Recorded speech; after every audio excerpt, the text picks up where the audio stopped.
ఈ మన యొక్క భారతదేశంలో తల్లిదండ్రుల దినోత్సవాన్ని జరుపుకుంటారు. దానికంటే ముందు ఇక్కడ యాన్యువల్ డే జరపనందుకు ఇక్కడ దాని ప్లేస్ లో ఈ యొక్క తల్లిదండ్రుల దినోత్సవాన్ని జరుపుకుంటున్నారు. ముఖ్యంగా గర్వించదగ్గ విషయం అని చెప్పి ఈ సందర్భంగా తెలియజేస్తా ఉన్నా.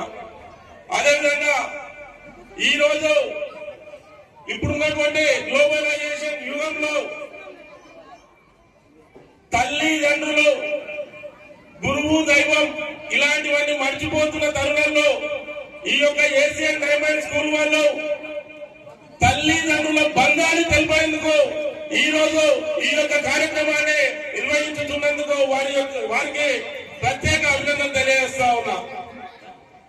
అదేవిధంగా ముందు కనిపించే దేవుళ్ళు తల్లి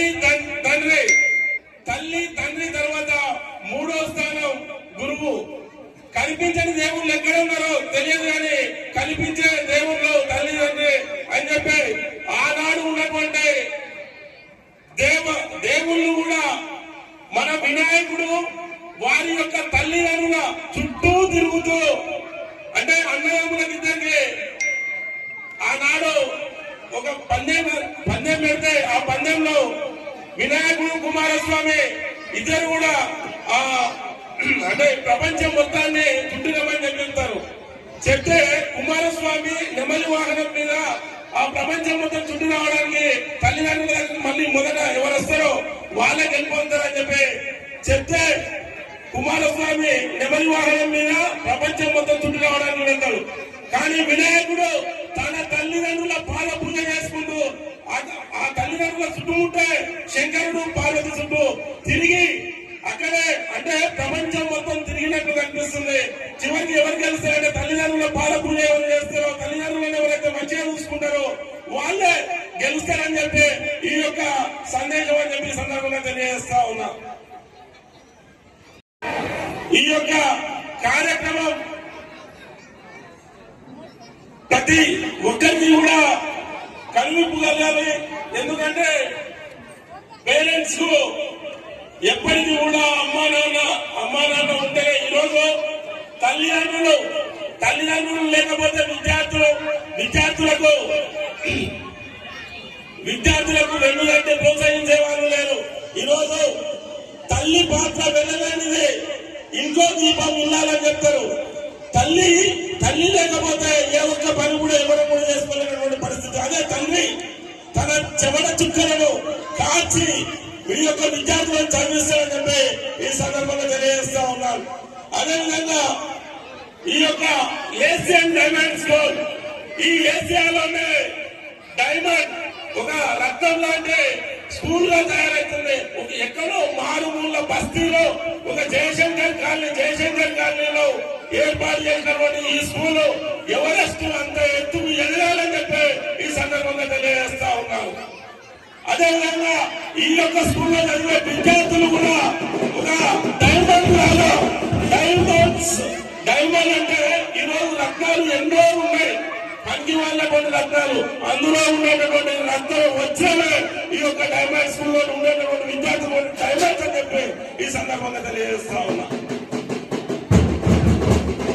అదేవిధంగా విద్యార్థులు చదువు బాగా చదవాలి. చదువు ఏ విధంగా చదవాలి? బాగా ఇష్టంతోనే చదవాలి, కష్టంతోనే కాదు. చదువు ఇష్టంతోనే చదవాలి. ఒక సమయ పాలన ప్రకారం ఒక టైం టేబుల్ ప్రకారం చదవాలి. విద్యార్థులు ఒక టైం టేబుల్ నిర్దేశించుకొని ఆ టైం ప్రకారం ఈ టైంకు ఈ సబ్జెక్ట్ ఈ టైంకి ఈ సబ్జెక్ట్ మధ్యలో మళ్ళీ బ్రేక్ ఇచ్చి అప్పుడు అంటే గేమ్స్ ఆడి అటువంటి అంటే లీజర్ పీరియడ్ కూడా ఉండాలి. లీజర్ పీరియడ్ కూడా విద్యార్థుల తల్లిదండ్రులు మరియు విద్యార్థులకు అందరికీ కూడా చెప్తున్నా ప్రతి ఒక్కరూ చదవాలి. అది సమయ పాలన ప్రకారమే చదవాలి. సమయ పాలన ప్రకారం మనం ఎప్పుడైతే చదువుతామో టైం ని ఎప్పుడైతే మెయింటైన్ చేస్తామో టైం ను ఎప్పుడైతే వినియోగించుకుంటామో అప్పుడు ఖచ్చితంగా ప్రతి ఒక్క విద్యార్థికి ప్రతి ఒక్కరికి కూడా సక్సెస్ వస్తుందని చెప్పి ఈ సందర్భంగా తెలియజేస్తా ఉన్నా. అదేవిధంగా ఈ సందర్భంగా తెలియజేస్తున్నా చదువుతాం. చదువుతో పాటు మనకు సమాజం గురించి అవగాహన రావాలి. మనం చదువుకున్న చదువుకు గుర్తింపు రావాలి. గుర్తింపు రావాలంటే సమాజంలో సమాజంలో సేవ కూడా చేయాలి.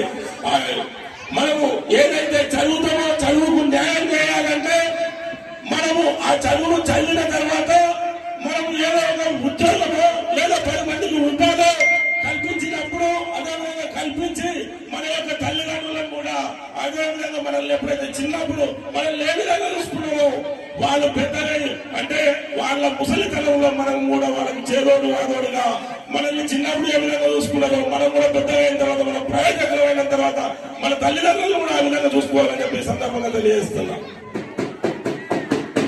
అదేవిధంగా మేడం సెల్ ఫోన్ గురించి చాలా బాగా చెప్పింది. సెల్ ఫోన్ ఈరోజు సెల్ ఫోన్ లేని నిత్యావసర వస్తువుల్లో ముఖ్యమైనది.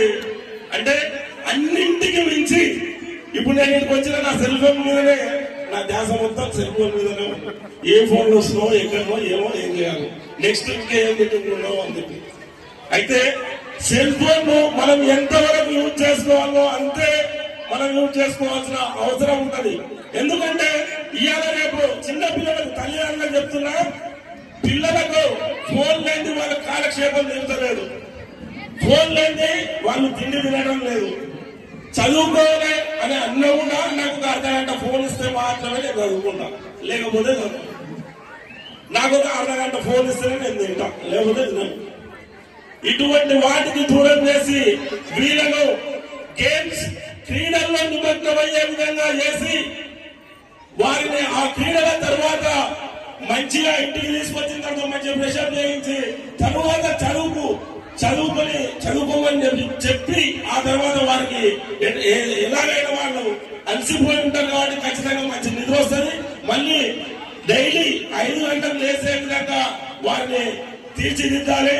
అదేవిధంగా మంచి చదువు చదువుకోవాలి. ఈ యొక్క ఏషియన్ డైమండ్ స్కూల్ వాళ్ళు ఇలాంటి ప్రోగ్రామ్స్ ఇవే కాకుండా సమాజ సేవ చేసే కార్యక్రమాలు కూడా చేస్తారని చెప్పి వాళ్ళని కోరుతున్నా. అదేవిధంగా మీరు ఇంతింతాయి ఒడ్డింతాయి అన్న విధంగా ఎవరెస్ట్ అంత ఎత్తుకు ఎదిగి ఈ యొక్క ఏషియన్ డైమండ్ స్కూల్ విద్యా సంస్థలను ముందు ఇంకా చాలా నెలకొల్పాలని చెప్పి నా మనస్ఫూర్తిగా కోరుకుంటూ వాళ్ళు విద్యార్థులను ఒక డైమండ్ పేర్లను కాదు డైమండ్ ఖచ్చితంగా ఆ డైమండ్లను బయట ప్రపంచానికి చూపిస్తారని చెప్పి ఇక చూపించే టైం రాలేదు. 10వ తరగతి అంటే ఇప్పుడు ఎస్ఎస్సి ఎగ్జామ్స్ ఎప్పుడైతే జరుగుతాయో ఇప్పుడు ఆ ఎస్ఎస్సి కూడా తీసేసి ఇంటర్మీడియట్ పెట్టే ఆలోచనలో ఉన్నట్టుంది ప్రభుత్వం. ఆ ఇంటర్మీడియట్ వరకు కూడా మీ స్కూల్లోనే పెట్టి అదేవిధంగా వేరే విద్యా సంస్థలను పెంపొందించి మంచి క్వాలిటీ ఎడ్యుకేషన్ ఇస్తారని చెప్పి కోరుకుంటూ నాకు ఈ అవకాశం ఇచ్చినటువంటి స్కూల్ యాజమాన్యానికి